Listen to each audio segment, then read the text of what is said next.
Empire के हवाले से जब बहस की जाती है तो अमूमन ये भी कहा जाता है कि साबिक सोवियत यूनियन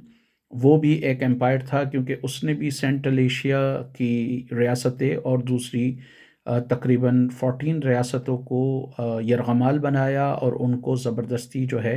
वो सोवियत यूनियन में शामिल किया। सेंट्रल एशिया की रियासतें उज़्बेकिस्तान, तुर्कमानिस्तान, काज़ाकिस्तान, किर्गिज़िस्तान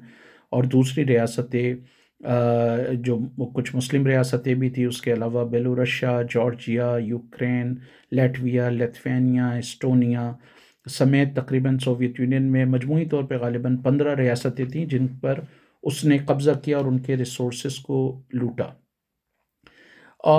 इसके अलावा सोवियत यूनियन पर यह भी इल्ज़ाम लगाया जाता है कि उसने सेंट्रल यूरोप और ईस्टर्न यूरोप की रियासतों को भी अपनी सैटेलाइट स्टेट बनाया, जिसमें उस दौर की Hungary, Poland, Czechoslovakia, Bulgaria, Romania, Albania और ईस्ट जर्मनी वगैरह शामिल थे। अब जो दूसरी तरफ मुफक्किरीन हैं वो ये कहते हैं, जो सोवियत यूनियन को एम्पायर समझते हैं वो दरअसल गालिबन एम्पायर की तारीफ से या उसके डायनामिक्स से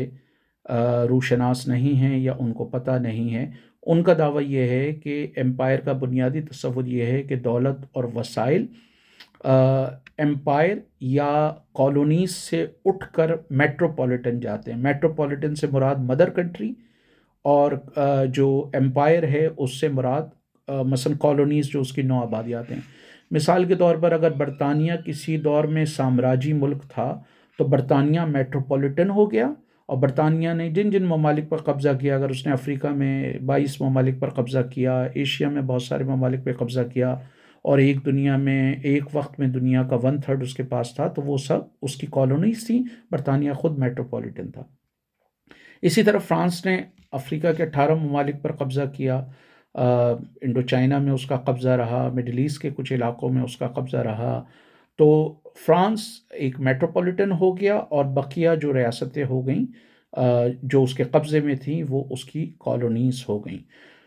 और होता यह है कि दौलत कॉलोनीज से जाती है मेट्रोपॉलिटन की तरफ। इसी तरह बेल्जियम ने बेल्जियम कांगो पर कब्ज़ा किया, तो बेल्जियम कांगो जो है उसकी कॉलोनी हो गया, और बेल्जियम जो है वो खुद अ, जो है वो मेट्रोपॉलिटन हो गया। पुर्तगाल और स्पेन ने साउथ एंड सेंट्रल अमेरिका और इवन अमेरिका के भी, नॉर्थ अमेरिका के भी कुछ इलाकों पे कब्ज़ा किया। तो वो भी दौलत वहाँ से लूट कर पुर्तगाल और स्पेन लेकर आते थे, या अफ्रीका में अगर पुर्तगाल की कॉलोनी थी तो वो भी वहाँ से लूट कर जो है वो पुर्तगाल लेकर आता था। उसकी मिसाल वो ये देते हैं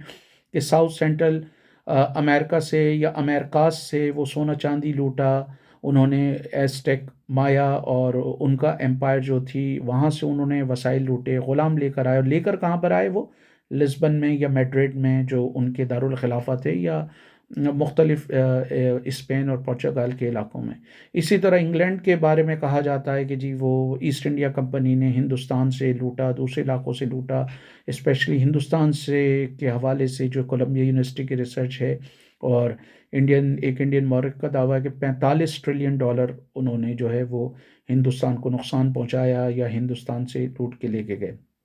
इसी तरह स्पेन के बारे में कहा जाता है कि उसने नॉर्थ अफ्रीका और दूसरे ममालिक के रिसोर्सेज को लूट कर पेरिस या मेट्रोपॉलिटन कंट्री लेकर गया, और उससे ये हुआ कि उनकी मईशत का जनाजा निकला, और जो कॉलोनियल एम्पायर्स थी उनकी मईशत जो है बेहतर हुई। सोवियत यूनियन के हवाले से ये कहा जाता है कि सोवियत यूनियन की मिसाल उल्टी है, क्योंकि रूस आज भी दुनिया का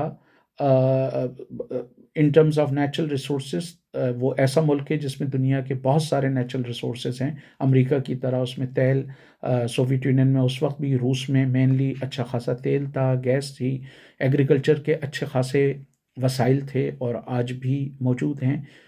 तो रूस ने जिन इलाकों को अपने कब्ज़े में लिया या जहाँ हल्का असर उनका रहा, Hungary, Poland, Czechoslovakia, Bulgaria, Romania, 89 में जब वहाँ पर ये सिस्टम टूटा सेंट्रल और ईस्टर्न यूरोप में, तो तकरीबन हर इलाके में 100% लिटरेसी थी, लाइफ एक्सपेक्टेंसी बेहतर हो गई थी, रिहाइश वहाँ पर बेहतर हुई थी। बिल्कुल इसी तरह 1991 में शायद मुस्लिम दुनिया में वाहिद वो ममालिक جو کمیونسٹوں کے کنٹرول میں یا سوویت یونین کے کنٹرول میں تھے، وہاں پر 90%، 95%، ایون 100% لیٹریسی تھی، تعلیم وہاں بہتر تھی، صحت کے وہاں مواقع تھے، ہاؤسنگ بہتر تھی۔ تو سوویت یونین کی وہ یہ مثال دیتے ہیں کہ سوویت یونین کے کیس میں وسائل میٹروپولیٹن سے اٹھ کر کالونیز میں گئے۔ مثلا وہ پیسہ جو روس کو اپنے لوگوں کی تعلیم، صحت اور دوسری چیزوں پہ خرچ کرنا چاہیے تھا، وہ اس نے سینٹرل ایشیا پہ کیا، وہ اس نے جو دوسری ریاستیں تھیں ان پر کیا۔ بالکل اسی طرح سینٹرل یورپ اور ایسٹرن یورپ کو کچھ مورخین نے لکھا ہے کہ $500 بلین کی روس سبسڈی دیتا تھا۔ اس نے کیوبا کا آئل ریفائن کیا، اس کو ٹوبیکو کے حوالے سے، شوگر کے حوالے سے ہیلپ آؤٹ کیا، انڈیا کو اسٹیل مل دیا، چائنا میں ان کے 22,000 ایڈوائزر تھے، پہلا اکنامک پلان سوویت یونین نے چائنا کو دیا 1949 کے بعد، نارتھ کوریا کو بہت حد تک سپورٹ کیا، نارتھ ویتنام کو بہت حد تک سپورٹ کیا، پوری دنیا میں ڈی کولونائزیشن کو سپورٹ کیا۔ اگر آپ یہ سپورٹ کوئی ایبسٹریکٹ چیز نہیں ہے، اس میں پیسہ بھی لگتا ہے، ریسورسز بھی لگتے ہیں۔ تو ان کا دعویٰ یہ ہے کہ اس کیس میں ریسورسز ماسکو سے اٹھ کر دوسرے علاقوں میں جا رہے تھے، مثلاً میٹروپولیٹن سے ریسورسز اٹھ کر جا رہے تھے کالونیز میں، جبکہ پورچگال، اسپین، نیدرلینڈ، برطانیہ اور فرانس اور امریکہ بھی، امریکہ کی ایک ہی کالونی تھی باہر، اس کو فلپین کہا جاتا ہے، فلپین تھی ان کی کالونی، کو کہ انہوں نے چھوٹے موٹے ملٹری بیسس پہ ادھر ادھر بھی اپنا قبضہ جمایا یا موجود رہے، جیسے کیوبا کا ایک علاقہ انہوں نے قبضے میں لیا ہوا ہے، گنٹانامو بے۔ اس کے علاوہ ساؤتھ اور سینٹرل امریکہ میں انہوں نے مغربی طاقتوں کو یا یورپین پاورز کو وہاں گھسنے نہیں دیا، تو وہ بھی ایک طریقے سے کہا جاتا ہے کہ ان کی کالونیز ہے۔ بہرحال وہ ایک ڈفرینٹ ڈبیٹ ہے جس کو ہم دوسرے کسی ٹائم وہ کریں گے۔ اسی طرح سوویت یونین کے ٹائم میں جو سوشلسٹ ممالک تھے یا غریب ممالک تھے، وہاں سے اسٹوڈنٹ کی ایک بڑی تعداد ماسکو جاتی تھی اور فری تعلیم حاصل کرتی تھی۔ تو دنیا کے دوسرے امپیریل پاور میں یہ چیزیں بہت کم نظر آتی ہیں، لیکن جو لوگ یہ بحث کرتے ہیں کہ بھئی سوویت یونین ملیٹریلی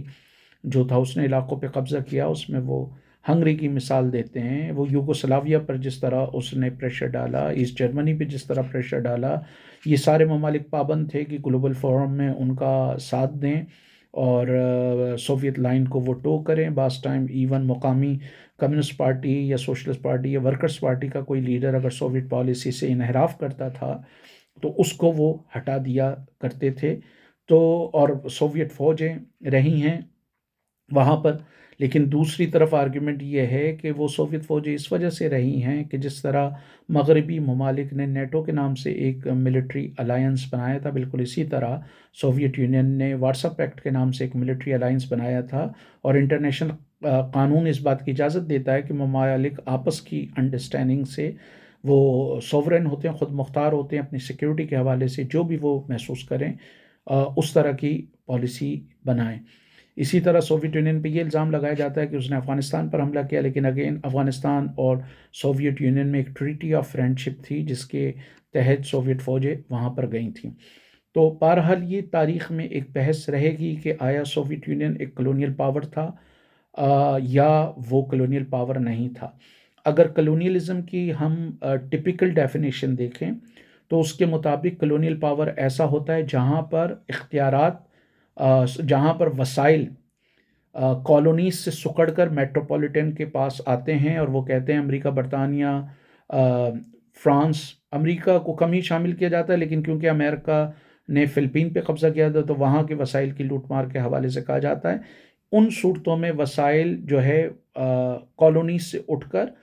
برطانیہ، فرانس، نیدرلینڈ، بیلجیم اور دوسرے ممالک آئے، لیکن سوویت یونین کے کیس میں وہ کہتے ہیں کہ ایسا نہیں ہوا۔